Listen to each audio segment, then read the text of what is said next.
Good evening, everybody. My name is Jannine, and I am the founder of ADHD Wise UK and a co-director of Neurodiversity Networks that trades as Neurodiversity Hub, which is a physical building in Northamptonshire from which we deliver our local and national offering to everybody that needs it. This evening we're going to be talking about myths around neurodiversity with the amazing Claire, who I'm going to let introduce herself. Just a reminder, this session is being recorded and that if you want to be anonymous, you can take yourself off camera and change your name using the participants settings. So Claire, over to you. Hi everyone, my name's Claire Worthington. I'm part of the small team that runs a small charity in Stockport called SPACE. SPACE is an acronym that's short for Stockport Parents of ADHD Children in Education. Very long-winded, so we're generally just referred to as SPACE Stockport. Most of my presentation today is going to be heavily sort of skewed towards talking about ADHD. I'm a big believer in people staying in their lanes and not trying to educate people on things that they do not know about. Unfortunately, it happens an awful lot. There are definitely people who know more about me about some of the neurodiversities. ADHD, I know an awful lot about. So if this presentation has a lot about ADHD in it, that's because that's what my background is. That's what I know. That's the information I can give you that I know is going to be accurate. So there's definitely better people who can do the other thing. So if those of you who don't have an interest in ADHD and you wonder why I keep mentioning it, it's because that's where my background is. If people want to ask questions about that supplementary, I can absolutely fill in some gaps. Yeah, definitely. Okay, so I'm going to start sharing my screen now. So what I've done is I've done it as a presentation because it means that after sort of today, you can all get a copy of it if you find it useful. It also helps me stay on track, not go off on a tangent and start adding extra things in. I'm basically keeping you trapped on this Zoom for the rest of the evening. I'm going to apologise for that noise in the background. I've actually got a CD stuck in my computer and from time to time it tries to eject. So that's quite embarrassing, but it is what it is. So I'm just going to apologise up front and hope that it isn't too distracting for everyone. So I'm now going to share my screen and hopefully you can all see a big orange screen that says myths around ADHD and neurodiversity. So hopefully someone can give me a thumbs up to confirm that that's what you're seeing. Brilliant. Okay, so as I said before, yeah, give me 1 second, it's decided it only wants to do that if we do the other bit. Okay. Right, so hopefully that screen has changed and you can now see the one that says Claire Worthington. Yes, we can. Sorry. Thank you. I had it on full screen and then it didn't want me to click and go through it. So I had a little mini panic. So that's my name. I'm Claire Worthington. I'm from SPACE Stockport. That's our website. If you find us on social media, our name is always SPACE Stockport. So if the things I say today are useful and you want to follow us online, that's how you find us. So now I'm just going to go through a long list of the various myths. I've tried to keep with the most common ones, the ones that come up. But really that begs the question of, well, why does it matter? Why does it matter that there are myths about ADHD? Why does it matter that there are stereotypes around neurodiversity? Why does it really make a difference?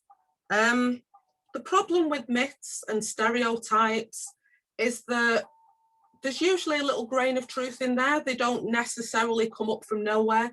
There's often some reason as to why those ideas have come about.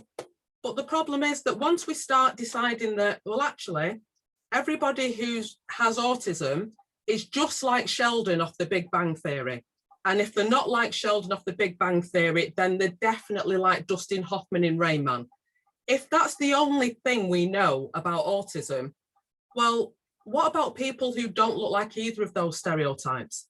What are the chances of women being able to get diagnosed if the outstanding myth is that it actually only exists in men or it only exists in boys?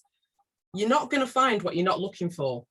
So whilst for some of them, the myths are just annoying, we'd rather they didn't exist, in real life, they can actually make a massive difference.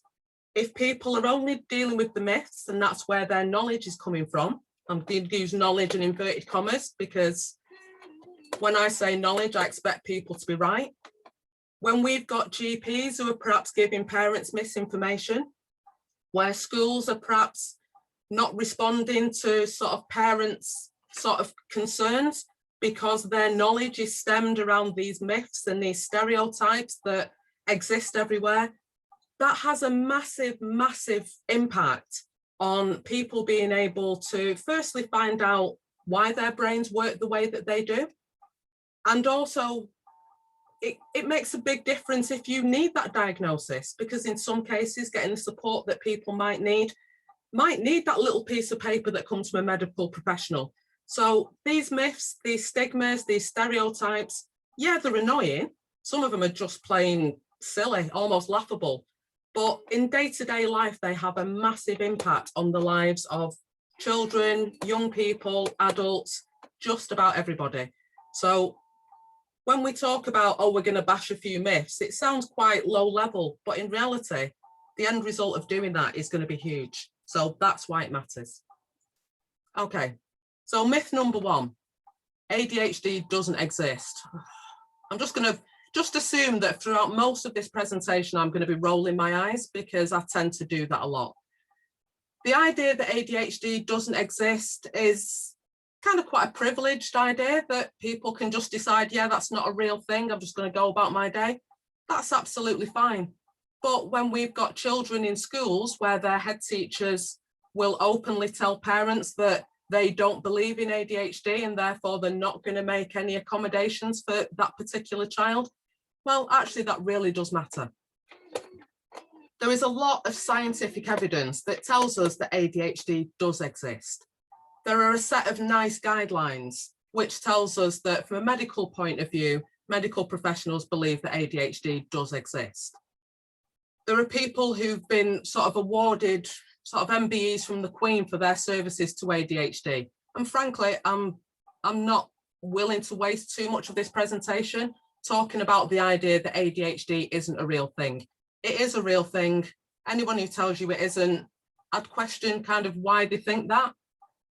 Probably don't get into it with them for too long, because if people have decided and made their minds up, then that you don't really have time to do that, because I'm assuming that you would want that information to help support either yourself or somebody that you care about.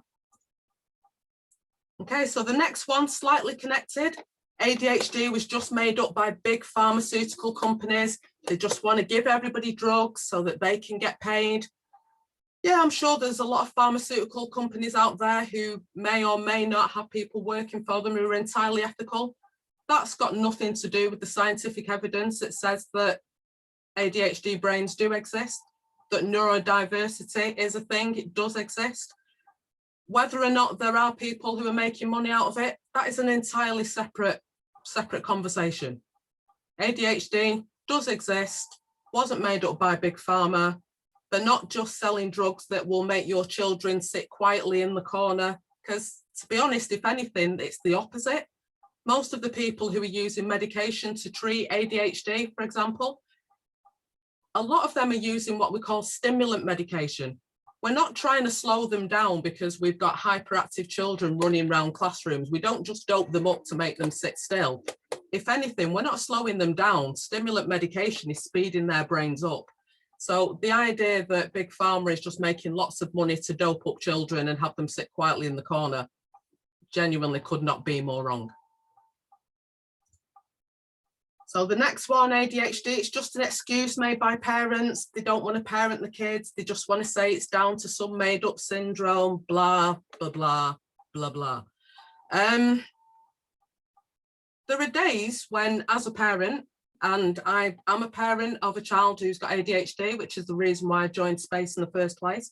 I joined them as a parent who needed support because we were having issues at home. She was having issues at school. I would love to be able to just turn around at that time and say, do you know what? I just made it all up. It's fine. There's no problem whatsoever with my daughter. It's right as rain. I would love this to just be something I said just to give myself 10 minutes peace. It's not just an excuse. ADHD is never an excuse. Because as human beings, as adults, as people living in the world, we're still responsible for our choices, our actions. We're responsible for our own lives. ADHD will never be an excuse for somebody having done something they shouldn't have done. But what it might be, and what it generally is an explanation for maybe why we did what we did, why your 12-year-old is still losing every school jumper after 15 minutes, why they come back without a PE kit, how it gets left on the bus twice in the same day. ADHD isn't an excuse, but it is an explanation. So if you're wondering, and sometimes as an adult, if you're wondering why you can't just get that piece of work done, why you just can't get to the end of something, why you just keep cutting off in the middle and starting something else, if that's how your brain works, then actually it's not a case of, well, that's fine, it turns out I've got ADHD, that's why I'm not great at writing essays, I never have to write another essay in my life. Well, that's not a thing. But once you know that actually the reason that I struggle to write an essay, the reason why my children struggle with being organised, the reason why a whole host of things that might just be how you've always done things, maybe it's the case that that explains why that happens by default. And then it's the case of what strategies can I use to help me with that? If you're halfway through doing a degree, you can't just say, oh, it's fine, I'm not going to turn in any more essays. If you want that degree, those essays have got to go in. So it's a case of what strategies can I find? What else can I do? How can I stop my 10-year-old always losing things? What do I need to do to get us out of the house on time so we don't end up late at school every single day? And having been that parent who used to do that last minute sprint to school, yeah, anything that helps with that. So the idea that it's just an excuse, it's just made up, we just can't be bothered parenting, yeah, absolutely not a thing. It's totally a myth. ADHD is never an excuse, but it might just be the explanation for the things that perhaps you or the person that you're interested in has been struggling. Okay, now we get down to the myths that make a difference in terms of things like diagnosis and just in terms of accessing help. This idea that ADHD only affects children is absolutely not true. If you're a child with ADHD, you're going to be an adult with ADHD. Whether or not the challenges that you have are the same, whether or not the things that used to cause you a problem are different when your lifestyle is different, absolutely 100% your ADHD might have a different effect on you throughout your life. But the idea that a neurobiological condition would only affect you and then mysteriously on your 18th birthday you wake up and it's gone, yeah, that's not a thing at all. ADHD doesn't just affect children. The people most likely to be diagnosed with ADHD are definitely children. The fact that as an adult you might be able to maybe manipulate your day-to-day life, perhaps change your circumstances in some way. So for example, I work at home, I'm self-employed. If I have a period of time where I've noticed that I'm not getting a lot of work done, I can absolutely get up from my desk, go downstairs, put the kettle on, let the dog out for 10 minutes, come back up, get back to work. Well, when I was 14 and at school, if I wasn't really feeling that particular lesson, I couldn't just get up in the middle of science and just wander off, go and chat to my friend, nip home, let the dog out. That's not a thing. So I'm in a privileged position in that I can plan my work day. If I'm scheduling my own diary, I don't have to set a meeting for 9 o'clock in the morning. If I think, actually, I'm going to be more wide awake and more up for this if I do it at 11 and I can miss the traffic. The idea of having to sort of plan your day around what works best for you in terms of when you feel that you're more effective. If you imagine being a child in a school, you really don't get to do that. And even if they had the self-awareness and the knowledge and all of that stuff to be able to say, actually, I think maths works better for me in the afternoon, so I'm not going to do double maths on a Tuesday morning. From now on, I'm just going to do it on a Friday afternoon. That's absolutely not a thing. Neurobiological conditions often include a developmental delay. So it's not at all uncommon for you to have a child who's got ADHD who might be 12, but maybe acts a little bit more like they were perhaps 8 or 9. That is a totally built-in thing. There is, in most cases, some form of sort of delays in various levels of maturity, sometimes in different types of development. So in those terms, if you were very, very behind your peers at maybe 14 or 15, then by the time you're 25, you will have caught them up, in which case the idea that, well, yeah, ADHD is just a childhood thing, you just grow out of it. A lot of these things do make sense, but the idea that now I'm an adult, I no longer have ADHD is absolutely not a thing. One of the things that is also making a massive difference is that the idea that ADHD only affects children meant that if you as an adult sort of presented and said, I think I've got ADHD, in most cases, professionals would say to you, well, I'm sorry, it only affects children, so therefore it's not that. It sounds more like anxiety. It sounds more like stress. It sounds more like depression. It sounds more like maybe you just need to try a bit harder. There's a whole host of reasons as to why that is. There are a lot of adults in the UK who were diagnosed at various points in their life with anxiety, with depression, with all sorts of different things, when actually the root cause of the anxiety, the root cause of the depression might actually have just been that their ADHD wasn't diagnosed. And again, this is why fighting these myths makes a difference. So we've had parents who've gone to GPs and been told that it can't be ADHD because of this, it can't be ADHD because of that. And then later on, they've done a little bit of research of their own and found that actually they probably were right, but unfortunately their GP wasn't up to date with the most up-to-date knowledge. This takes us on to our next one. ADHD, autism only affects boys, only affect men. Yeah, absolutely, again, not true. Men and boys are far more likely to be diagnosed with autism or ADHD than girls or women. There's a lot of different reasons for that. Part of that is the idea that there are still people who think that it genuinely only affects men and that it only affects boys. There are people who are taking the fact that there are more studies on males as evidence that it doesn't affect women or girls. Unfortunately, if you think that it only affects boys or it only affects men, why are you going to spend that research grant researching women and girls? It's actually much less likely to happen. So then we end up in this situation where people say, well, yes, it can affect women or girls, but it's very unusual. Well, actually, it's not necessarily unusual at all. What's unusual is people going straight away and thinking, actually, yeah, it could be that.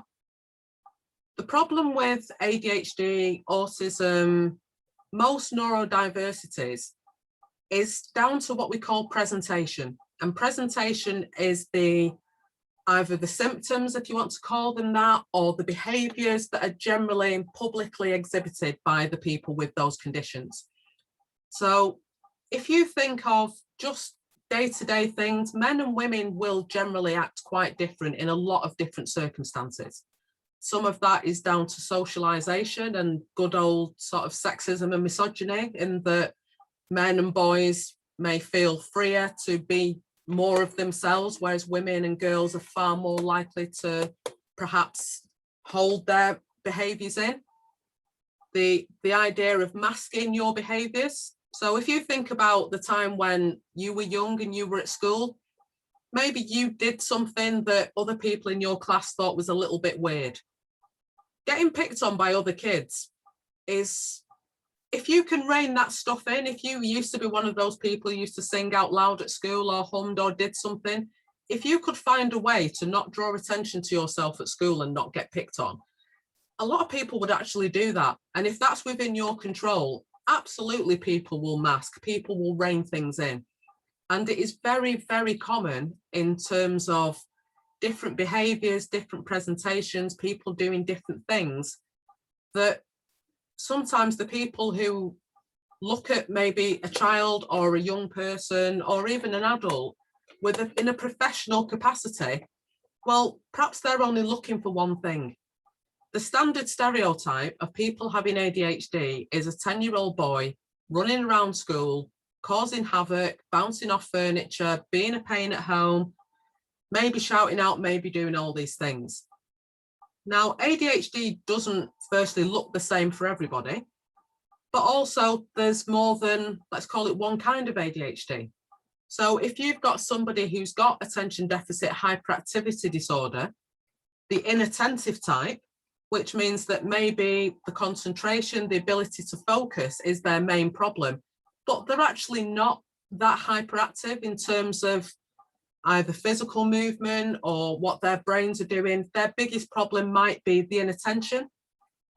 Well, if you're only looking for 10-year-old boys running around classrooms, what about the people who are maybe just zoning in and out? What about the ones who are daydreaming? What about the ones who aren't doing a Bart Simpson and causing havoc? One thing that I've always said is that if you can have your ADHD quietly, people will pretty much just leave you to get on with it. If you have your ADHD in a way that affects other people, so if you're a child or a young person with behavioural issues, if you are that person who's getting into fights, if your academic attainment gets below a certain point where schools aren't kind of able to ignore it, at that point, people will decide that actually this is an issue, because what you're doing is then having a very visible, very obvious thing. But if you imagine being quite smart, being able to follow most of what's going on, being able to do the work that makes sure that all of your marks finally come out as being somewhere as average, even though you might be really, really clever. If you're not causing havoc in the classroom, there is no reason for anyone to suspect that there's any kind of a problem, including maybe that child or young person who's having a problem. Maybe turning out average work is an awful lot of effort for that child or that young person, or that student, that mature student, that person who went back to uni, who understands every word of every lecture, who then gets home and finds that they can't write an essay. They know it, but they can't do that self-directed work because they just cannot get their brain to work that way.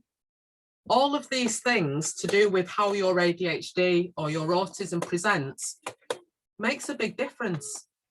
So one of the things that has started to concern me recently, so as you raise awareness of things, it's brilliant because more people hear about things, more people learn stuff. But the problem with that is people then start making up new myths.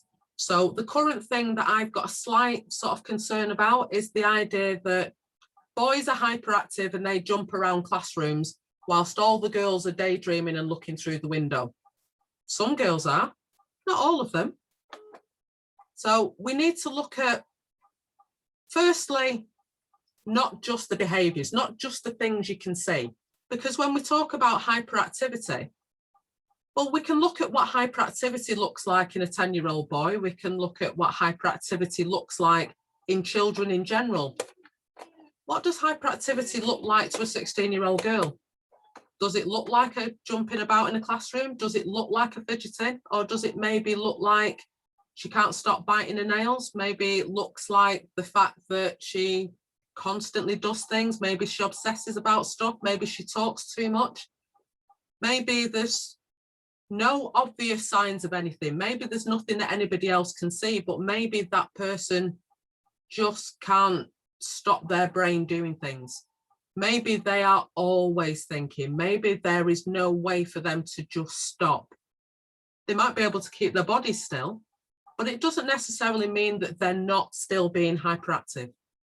The idea that, yeah, it's fine if you're hyperactive, this is what you're doing. For a lot of people, absolutely that's what ADHD looks like. There will be people whose autism will have similarities with Sheldon from the Big Bang Theory. There will be adults whose autism may be similar to Dustin Hoffman in Rain Man. There will be some similarities for some people, The problem we've got is that the stereotypes fueled by all of these myths start to mean that people are only looking for those stereotypes. GPs are only looking for hyperactive 10-year-old boys. They are not looking for daydreamy 14-year-old girls. They are not looking for grown women who have struggled with their finances, with their emotions, with their managing their houses.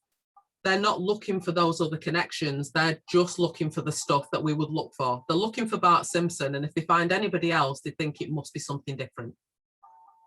So the idea that it only affects males for ADHD, autism, and other types of neurodiversity, absolutely not true. It definitely does affect women and girls. When you look at the studies, at the moment, they're not even. There's not enough research being done purely on the presentation, purely on the number of girls, purely on the number of females, purely on things such as inattentive presentation of ADHD. There are lots of different things. In the past, it was like, yeah, this is definitely a boy thing. That's all they ever look for. Okay, so our next myth, that ADHD is a new thing. It's a new thing. It's just been made up.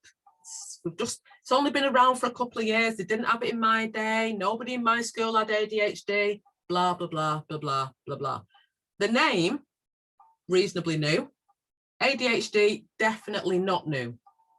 When we talk about the core traits of ADHD, so fidgeting, mental restlessness, inattention, all of those things, even if we look for the stereotype, there were scholars around in the time of Hippocrates who were talking about those kind of symptoms. They didn't have the same name. They weren't using the term attention deficit hyperactivity disorder. They were also talking in Greek, presumably.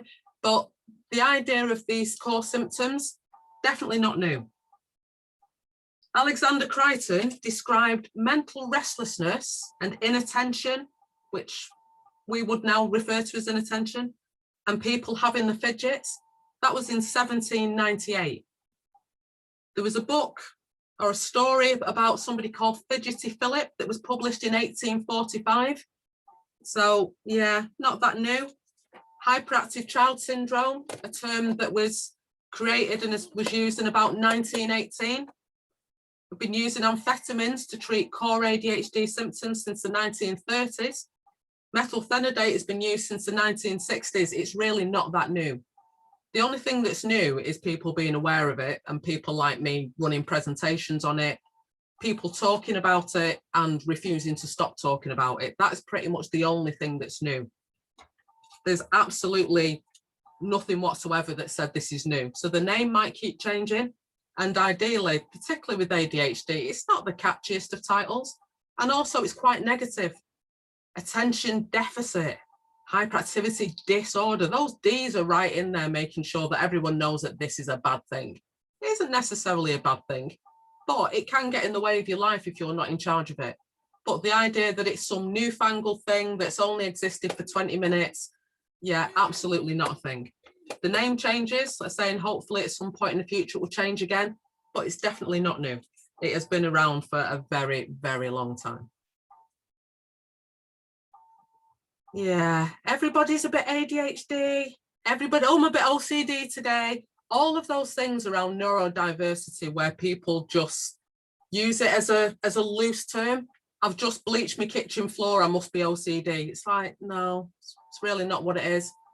Oh, I'm feeling a bit ADHD today because I forgot something or I got distracted. Well, doesn't mean that you're a bit ADHD, because not everybody is a bit ADHD. A lot more people are than perhaps recognise it. But this idea that everybody can be a bit whatever the neurodiversity is absolutely not a thing. I actually sat in a meeting the other day where somebody referred to what they call circumstantial ADHD, which is where perhaps somebody's having issues around their executive function or they're having one of those days where they can't concentrate. And she refers to it as circumstantial ADHD. It wasn't the time or place to correct her, but that is absolutely not a thing. Not everybody is ADHD. Not everybody does have OCD. They are very specific things in their own right. The behaviours or the symptoms or the things that people with ADHD or OCD do yeah, we don't do things that nobody else on the planet does. So if you think about fidgeting or losing concentration or whatever it is, whatever the actual symptom or the behavior or the whatever it is, we don't do anything that everybody else doesn't do sometimes, which is one of the problems around for professionals looking to diagnose very young children. If we looked at a group of 2-year-olds, we would probably say that they're all a bit hyperactive. They all fidget, that none of them sit still for an excessive period of time. But the fact that everybody does these things sometimes isn't the sort of thing that will result in a diagnosis of a neurodiverse condition. There are very, very specific, very sort of finite guidelines.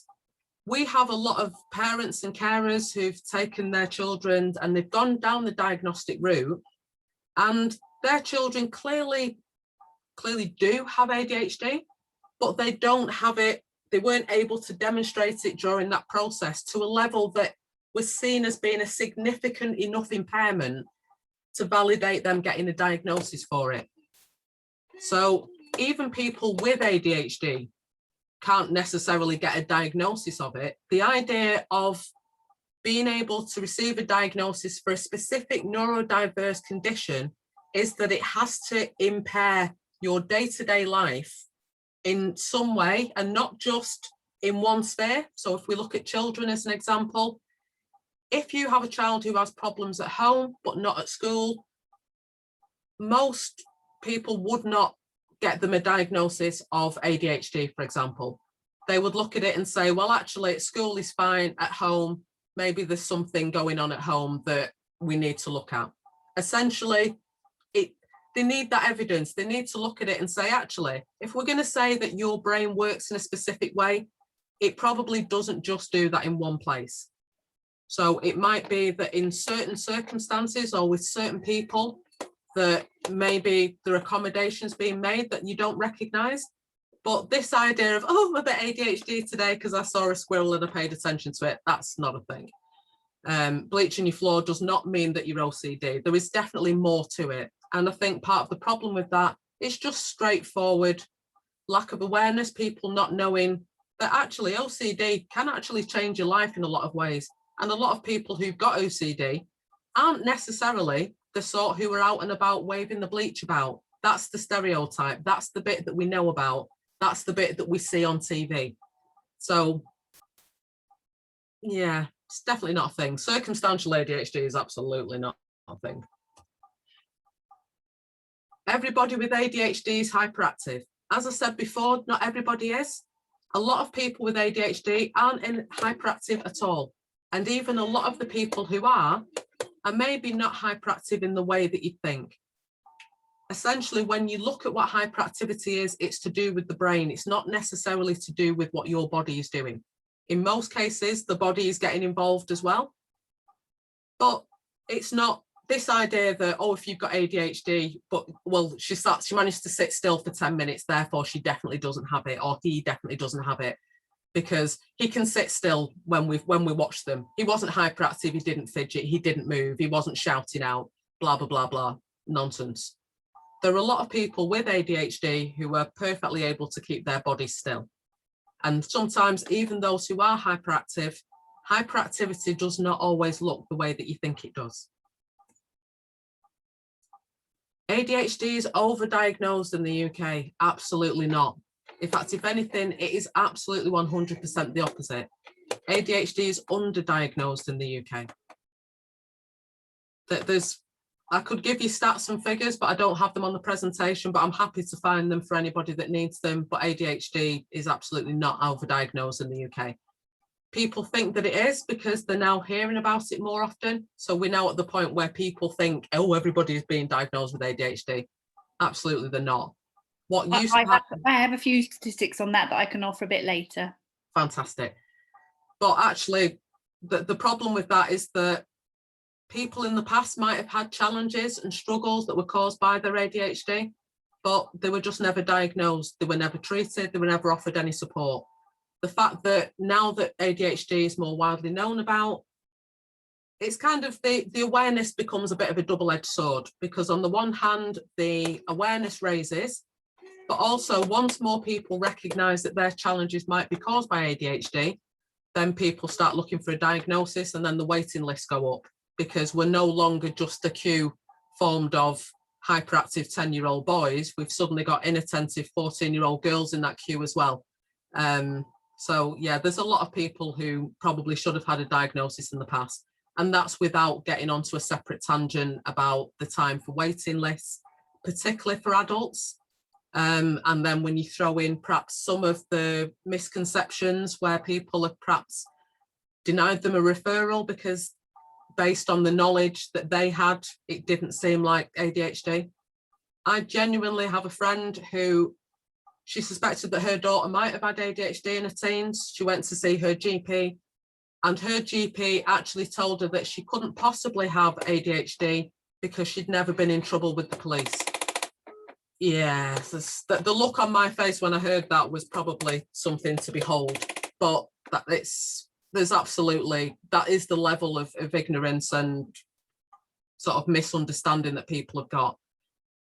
The idea that ADHD adults are all criminals, we're all in prison. Don't get me wrong, ADHD people are absolutely overrepresented in the prison population. They're overrepresented in terms of criminal behaviour. You name it, teenage pregnancy, drug taking, you name something, somebody with sort of unmanaged ADHD, we will be overpopulating those specific areas. But this idea that, oh, actually, if you've never been in trouble with the police, it can't be ADHD. What's that? You've managed to hold down a decent job. Yeah, you can't have ADHD. What's that? Your kids aren't running around barefoot and unkempt. Yeah, you can't have ADHD. Absolute nonsense. We are not overdiagnosing. We are missing out whole swathes of people.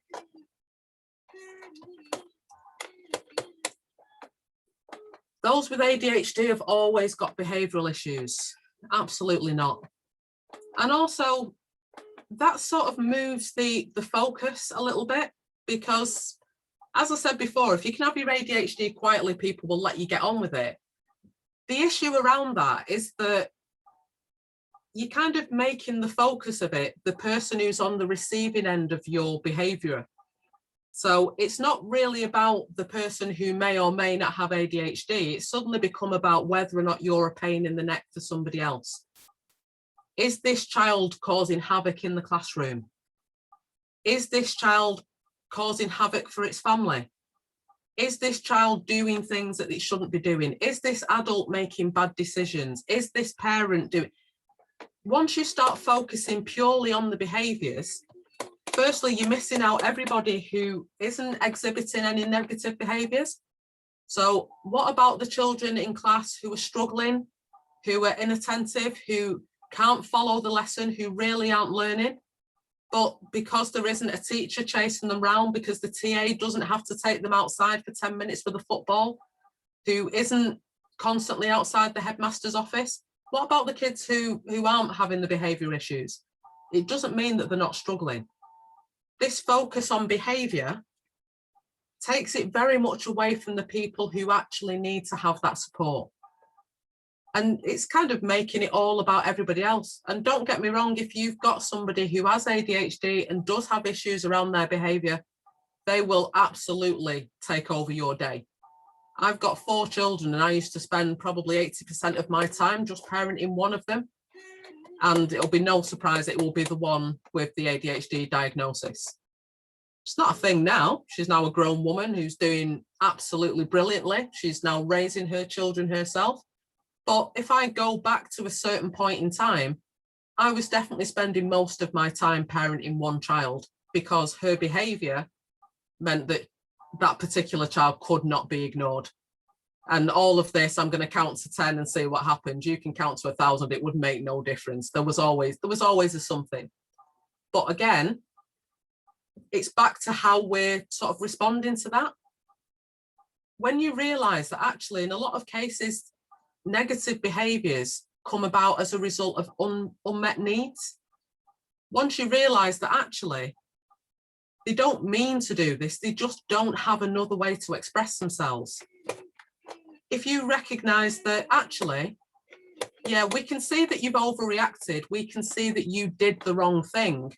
But when we start to look for what triggered it, actually, it's a very different story. So if we give the example of, we've got a child or a young person with ADHD who's just hit somebody in their class. Straight away, there's no excuse for hitting another student, get to the headmaster's office, whatever it is. They've definitely done something that they shouldn't have done. But in almost all cases, there will be something that triggered it. They didn't suddenly just decide to quietly get up off the chair and just hit somebody. There is almost always something that caused it. Did they overreact? Probably, almost certainly. Do they overreact on a regular basis? Oh, absolutely. Are they the most dramatic member of your family? Yeah, certainly in our house. But when they feel that something is unfair and they don't have a better way of expressing it, when they're always the one who gets in trouble anyway, when they have all of that extra negative attention, well, they've really got nothing to lose. And also the concept of, let me just sit here and think all of this through, it's not a strong point with those with ADHD, particularly not with the children who haven't had that time to develop those strategies, to develop that resilience, to be able to actually, yeah, I can see you're doing something wrong and I'm not going to respond. Sometimes they've already responded before they've even had time for that thought to even pass their heads. They might already be in the headmaster's office before they've even had a chance to think about it. But again, behavioural issues, not guaranteed. And also what you think of as poor behaviour or a negative behaviour, perhaps it isn't.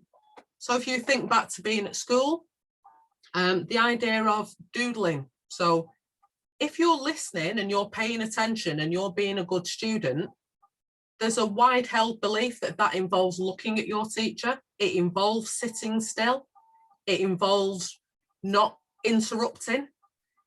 We have children in primary schools who are losing their golden time, who are being told that they can't go out at playtimes, who are having their dojo points taken off them because their bodies do not do well with having to sit still on a carpet for 30 minutes. If you're classing needing to move your body as a behavioural issue because you actually don't recognise that actually that's what their bodies need, well, yeah, it's going to look like a negative thing. It's going to be an issue. And actually, maybe it's not. Doodling, fidgeting, doesn't necessarily mean that students with ADHD aren't listening. Lots of people with different neurodiverse conditions actually have a very, very strong issue around making eye contact. Jannine can definitely tell you more about that, because holding eye contact for some people is quite difficult. It feels quite uncomfortable.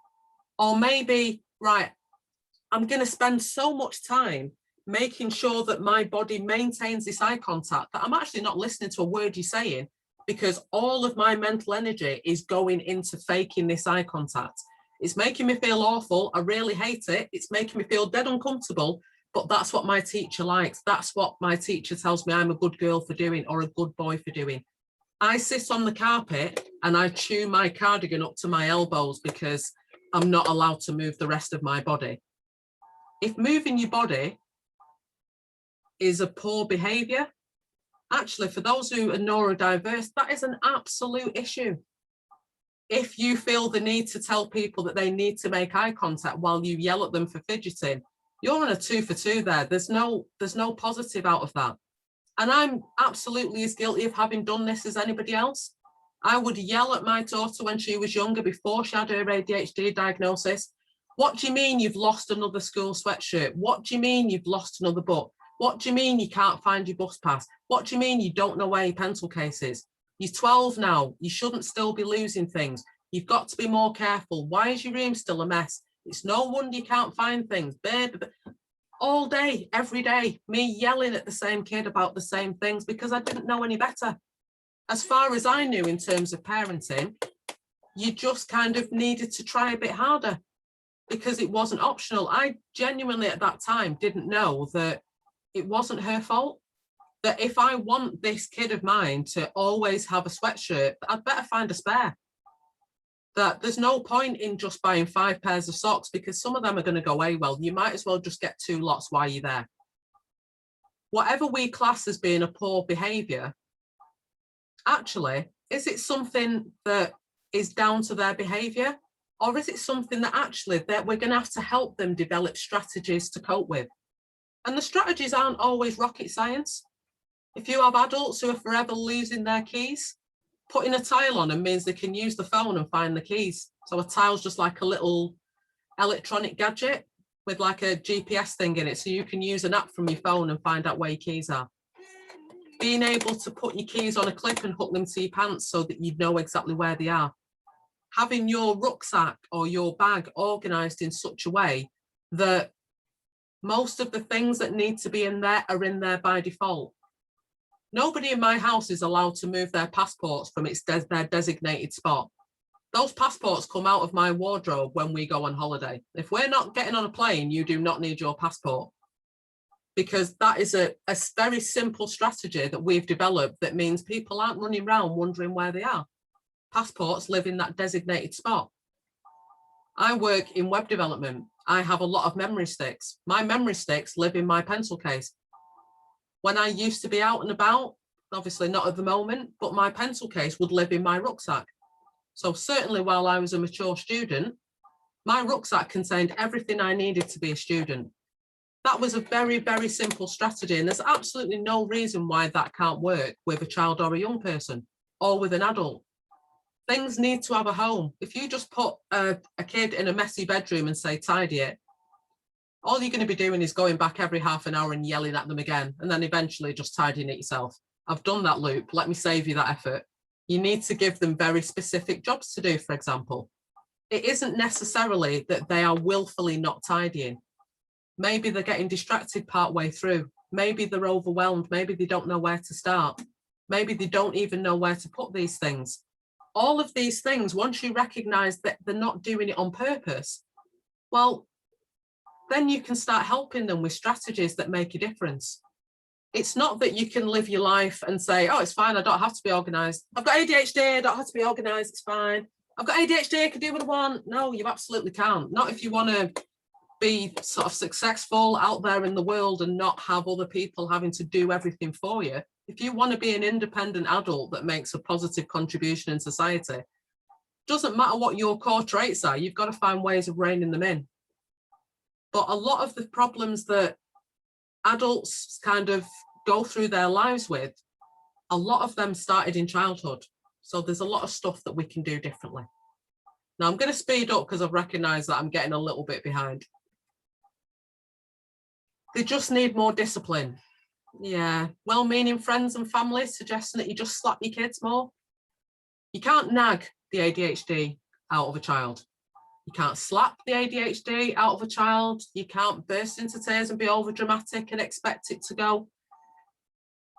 Being structured, being disciplined, having a routine, all of those things are absolutely positive for children with ADHD. But the idea that you just need to give them a slap to the point where they're so scared that they don't do anything, that is absolutely not a thing. That's not even going into the fact that it's illegal and it's just not how most modern parents would want to live their life. It's not just about the discipline. If you as an adult are being told, well, actually, you just need to try harder. If this mattered to you, you just do it. No, it's not that simple. But in terms of internalizing those failures, in terms of young people struggling with their revision, spending hours rereading the same piece of paper and feeling that it's down to them that none of it stuck, well, actually, your brain just works a different way. You can read that sheet for the next hour. Maybe none of it's going to go in. How else can we do that? Would it be easier if we found a different way? Would it be better if I quizzed you? Can we find you a video to watch? This is a massive issue. Sorry, I'm going to apologise again for the noise. I've got Justin Timberlake trying to escape. If you can play Xbox or you can do FIFA, then you can definitely concentrate on your homework. You are choosing not to do this. Yeah, first I'm going to introduce you to a concept called hyperfocus, where sometimes those who are neurodiverse get so involved in a task or an activity or an interest that they genuinely struggle to do anything else. There are adults who have to be reminded to go and eat or to get away from whatever it is that they're doing because they get so involved. But when you look at people who are able to really focus on what they need to do, so if you're a computer programmer and you can spend all day hyper-focusing and fixing a problem in your code, absolutely that's a benefit. But you don't necessarily get to pick and choose where your brain tunes in and out of it. But this idea that, oh, well, you could do it if you wanted to, absolutely not a thing. It won't help you as a parent to just point out to your kid that they spent 4 hours on FIFA a week ago. That doesn't necessarily mean anything. It doesn't mean that the algebra homework doesn't have to be done. Doesn't mean that they don't have to revise for things. But it does mean that maybe it's not entirely their fault. So bear that in mind. The idea of intelligence having anything to do with neurodiversity, absolutely not a thing.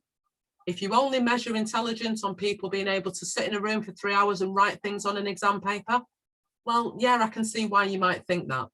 But in terms of actual intelligence, not at all. In a lot of cases, there's a lot of people who are absolutely the opposite. The idea that there are adults that with ADHD, with autism, with other neurodiverse conditions, not being able to grow into fully functioning adults, absolutely not true. I can point you to a whole host of them. I can give you names of people who've won Olympic medals. I can point out people in day-to-day life who run massive organizations. Absolutely not true. There is absolutely no reason why neurodiverse children cannot grow up and become fully functioning, fantastic, changing the world adults. And I can give you a list of them. The idea that those with ADHD, oh, you can't concentrate, oh, squirrel, woo. Yeah, no, back to the stereotypes. ADHD, despite the name, isn't necessarily a lack of attention. Sometimes it's too much attention. The problem really stems from not being able to control where that attention goes. So in some cases, it's that I really want to concentrate on this work that the teacher's putting on the board, but really all I can see is what's going on over there. Maybe all I can think about is what somebody else is doing. Maybe I can hear a noise that other people have tuned out that I can't tune out. So it's not that people with ADHD can't ever concentrate. It's just that they don't always get to pick where that concentration goes. It's a little bit like having a TV with hundreds of channels, but you're not the one with the remote. Causes of ADHD. Oh, I'm just gonna assume I'm eye rolling for the next 5 minutes. ADHD is caused by too much sugar. It's caused by too much screen time. It's caused by poor parenting. It's caused by blah, blah, blah, whatever the latest thing is. ADHD is not caused by any of these things. Managing ADHD, absolutely watch what you're doing in terms of sugar or eating the wrong foods. Absolutely don't let a kid spend all day, every day in front of a screen. Absolutely doing poor parenting is not going to result in the best possible outcomes for a child, but that's not the cause. ADHD is a neurobiological condition. In most cases, if you've got ADHD, there's probably somebody else in your family with it. It is highly, highly hereditary. It has a strong hereditary factor. So in a lot of cases, a child with ADHD may well have a parent with ADHD. Final myth, ADHD is, and then I've put in brackets, insert today's nonsense theory, because there will always be a new one. And always remember to question why people are saying that ADHD doesn't exist, why people are saying that autism is this, why people are saying ADHD is, yeah, whatever it is, kind of take it with a pinch of salt and then do your own research, find your own information, because it will genuinely make a big difference. In a lot of cases, the idea of ADHD not existing frequently seems to tie in with somebody having a book that they're trying to sell. Yeah, doesn't wash. So I'm going to apologise for talking more than I expected to, and I'm going to stop sharing and I'm going to let Jannine take over.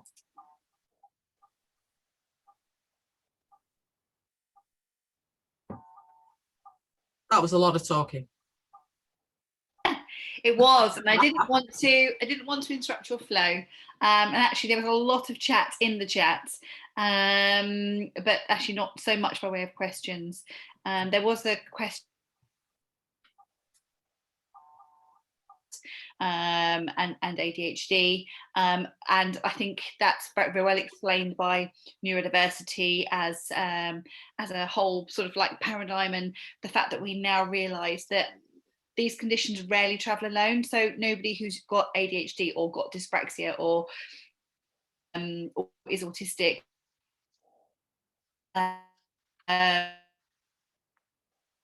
80% of people who have one have more than one.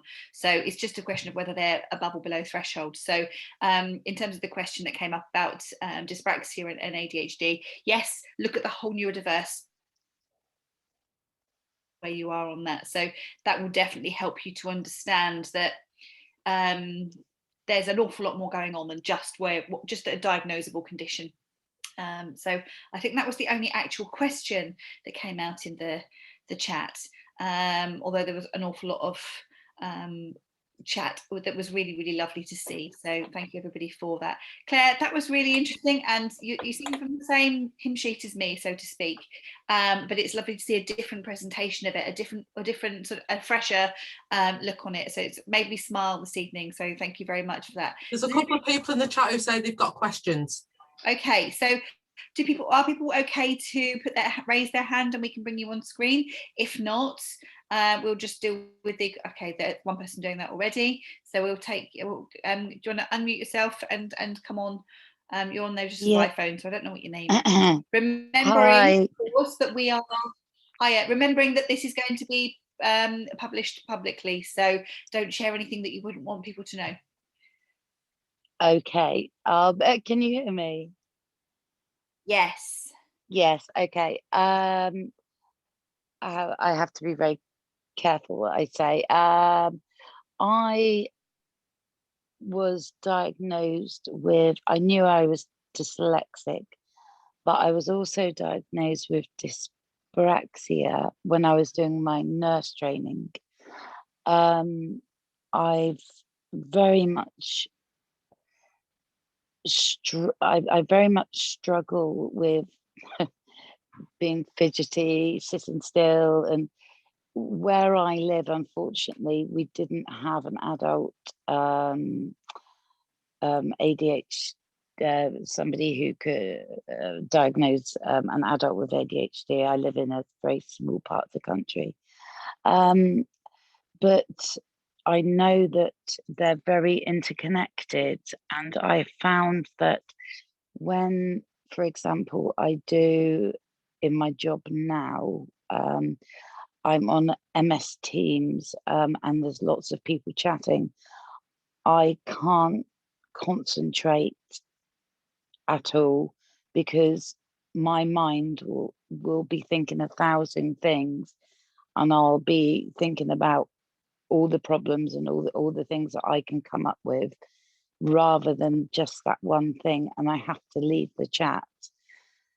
And I'm just wondering if anybody else with dyspraxia finds it hard when there are lots of people talking, because my mind will race and race and race and race, and it's so tiring.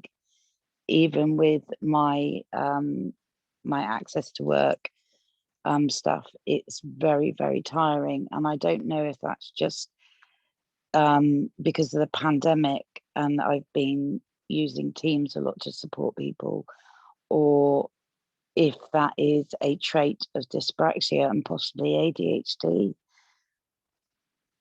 Sorry, that was very long-winded. No, the Zoom thing is quite difficult, because I find, for example, if I'm in a regular Zoom chat, I will put people on gallery, so I've just got everybody on the screen at once, because when it flaps from one person to another when different people are speaking, I find that annoying. So it's you're definitely not the only one. And I think the idea of sitting in one place and staring at a screen, and also knowing that everyone is staring into the back of the room that you sat in, there's an awful lot in there, and I don't think most people realise just how intrusive sort of Zoom calls can be for people. Yeah, I mean, I've found that I've also had to keep quiet, because I tend to say I'll get very excited and oh, brilliant, I've got a solution for that. Oh, great, great, great. And I tend to annoy people. And I've actually been told that I can it can come across as annoying. So I'm very, very mindful that I need to kind of almost rein myself in. So I use lots of different techniques. Somebody was talking about mindfulness. I use mindfulness. So I'll move away from the computer for half an hour and I'll do yoga or mindfulness just to calm my brain down. Otherwise, I can actually find myself annoying. Does that make sense? Yeah. Especially, I suppose, as a practitioner myself, it's something you don't want to be, as annoying. I think there would be an argument for looking more widely than just looking at things from a dyspraxic point of view, and looking perhaps more at ADHD and maybe even the autistic spectrum side of things, and making a deeper inquiry into your neurodiverse profile, because to be honest, I can see that it would be challenging with one condition of dyspraxia, but I think actually it would be a worthy investigation to try to find out where you are in terms of your whole neurodiverse profile. Thank you so much. I can do that now because we've got the support down here now. So I will look into that. Do I have to go to my doctor for that? Actually, there's quite a lot of things available online, and if you do email us, we can have a chat about. We have a very, very cheap, I think it's like a tenner thing that you can do, but there are other ways as well. So just email us, and we'll try and sort that out for you. In terms Amazing. I'll be quiet now. Thank you. No worries, you're fine. Thank you. Thank you. Jude has her hand up as well. Hi, can you hear me? Yes, can hear you. Okay.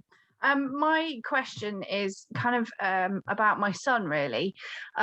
He's 8 and he's had the QB test in about 2 years ago, and they said that he definitely does not have ADHD.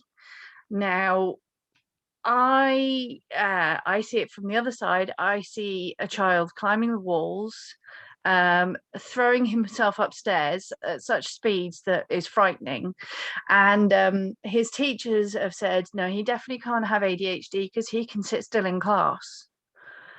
Is there any other test or anything that I can ask for? Because I see ADHD. My father, who's 85, has ADHD. I have ADHD. His uncle on his dad's side has ADHD. The chances of him not having ADHD are really small. And it's just, I don't know what to do. I'm going to let Claire answer that a little bit first. I think it's the problem with the QB test. Is that it's good because the idea of it being objective, and it does something, and it gives them figures that aren't just based on one person being in a room with that person. But there are definitely cases where, depending on how that child is when they do that particular test, that I'm not convinced it always works in every instance. But the idea is the QB shouldn't be the only thing. That it should be information from home, it should be information from school, and a QB test. I mean, in some cases they might use it as a bit of a screener, but it shouldn't be the only thing. And then it's like, yeah, no, you didn't get 10 points, therefore it's definitely not. There should be more to it than that, ideally. Because he also has suspected Asperger's as well. And one of his things that we do to calm him is to give him his tablet and give him activities to do on his tablet for 20 minutes. So sitting in front of a QB test was his calmer. So it just, and the fact that the school have said, boys with ADHD, they can't sit still. We can't see any ADHD traits at all. So I am literally fighting a losing battle. Sorry, I can't remember how old you said he was, Jude. He's 8. Okay, so you're still quite There early is some on. information from, sorry, go on, Jannine. I was just going to say quite early on, because 8 is about as early as they like to diagnose. Doesn't mean you're wrong. We have got instincts for a reason.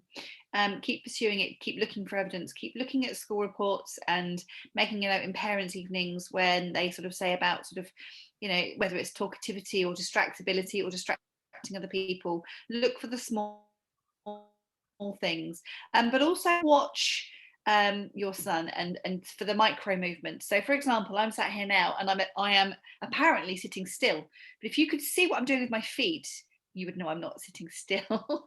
Not at all. And actually, one of the things, I was speaking to Rachel at ADHD Foundation, and they run QB test, and she was saying that in the winter, when sort of feet are covered over, it's harder to spot the micro movements than it is in the summer when you've got summer shoes on and you can see the feet moving, for example, as a strategy for the child to be able to keep their bum on the seat, and you can see it in their feet. So look for things that where you can see constant movement, because you may well be right and we have got instinct for a reason. So pay attention to those things. Don't drop it. If you believe you're right, keep going with it. Don't be afraid to be that parent. Thank you. Claire, did you want to add anything to that? No, it was just that the ADHD Foundation, they have quite a few help sheets, etc., on their website, and including one for schools that you can kind of download and take to school, or attach to an email and send, that gives them a little bit more info.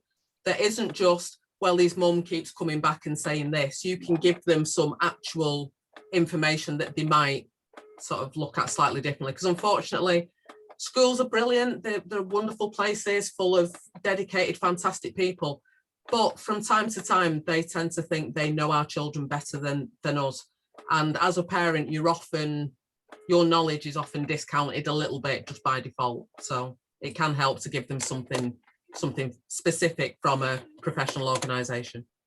Yeah, I would just like to point out that I know there are professionals here as well. So lots of professionals are heavily engaged in making sure they know the most up-to-date stuff, and lots are not, of course.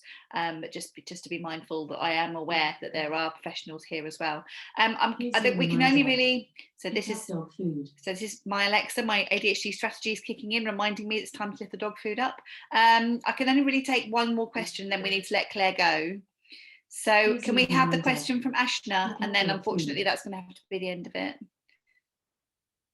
Oh, hi. I was just going to ask, you know, I because I got recently diagnosed with dyspraxia and dyslexia and ADHD and autism. I'm just really struggling to sort of go back to work and tell people that I need support because of this, because most of the time I don't even know what support is that I need. Secondly, I'm always judging myself in my mind, like, am I going to sound like I'm making an excuse, you know, to people? Are they going to get fed up with me? Are they going to want to fire me? And then I don't wear a mask at work, but I look normal to everyone, and I ask myself if people who are probably more disabled than I am would think that I'm somehow taking advantage of something, and I don't know how to deal with these. Okay, well, I think the first thing is that it's not a competition. If as an individual, if you have challenges, that doesn't take away from other people's challenges, and it doesn't mean that you're any less willing of support. It's not that, oh, there's only this much to go around. The fact that you've had quite a recent-ish diagnosis means it's probably going to take you a while to get used to this, and also try and find out as much as you can about sort of what these things are like. Now, it doesn't instantly mean that just because you know that you're going to stop giving yourself a hard time. That's just what we as adults, and particularly as women, do. The number of times I will call myself names in a day because something isn't going the way I want it to be. But you have to kind of give yourself a break and say, actually, right, I've made a mistake, or I'm struggling with this, or something's taking too long. I've already called myself one name. It hasn't helped, because giving yourself a hard time, firstly, does not help, doesn't improve anything. And if anything, it will do the opposite. It will make you feel worse about yourself, because whenever you're having these negative conversations, the only person who hears that is you. And it never, ever, ever helps. So if you can rein that negative self-talk in, that's number one. It takes a while, but definitely try and do that. In terms of telling people at work about sort of the challenges you've got, you don't necessarily need to disclose your diagnosis if you don't want to. And sometimes I have. you I have done actually already. have. Yeah, because I knew that I needed to put some, things in place. Otherwise, I felt like because the way it was going before, I felt like I could only focus at the work, Yeah. or I have to only focus in personal life. Because when I was working full time, I could not do anything else in my life, including even just meeting a friend for coffee, because I was so exhausted. You've gone a little bit quiet. Sorry, say that last thing again. Oh, I was just saying, when I was working full time, I felt I was used to get burned out so much that I could only do work, and everything about my life just became work. And the more aware I became of autism and ADHD, I can see where I'm struggling and what it means and what are the actual reasons. I'm breaking those thoughts down. So, but it's just when it comes to, I really want to tell my employer that, I don't want to do any more than 12 hours for now. And that is a financial stretch. But I'm trying to find other ways of sort of, getting support financially. But what I don't want to do is then go back to 39 hours again when I don't even have enough time to process what I've just, found out about myself. And I don't think it's going to be good at all for me, especially because I'm coming back, sort of recovering from PTSD as well. I'm just like really scared of how am I going to be assertive about that I don't really want to do anything more than 12 hours, because they are so stuck on phased return. But whenever you go back to work after a phased return, they think that, 4 weeks, everything's back to normal, but before you go back, they would say anything they can that you want to hear to get you to come back to it. And then once you're back at work, it's just not the same. And I'm a manager at work, so they think that as a manager you should be able to take, you should be able to, when colleagues shout at you or call you names because they are pissed off, they think that I should be able to take it more easier just because I'm a manager.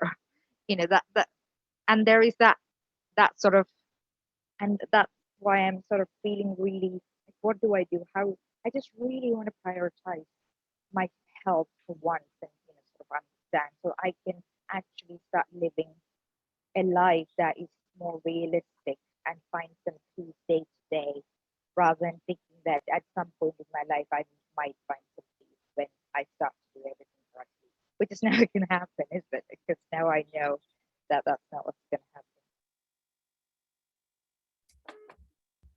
So, Jannine, have you got some tips for this? Because you do quite a bit with sort of people in the workplace and what have you. Absolutely. So the thing is, did you say you work for the NHS, Ashna? No, I work for Sainsbury's. Oh, okay.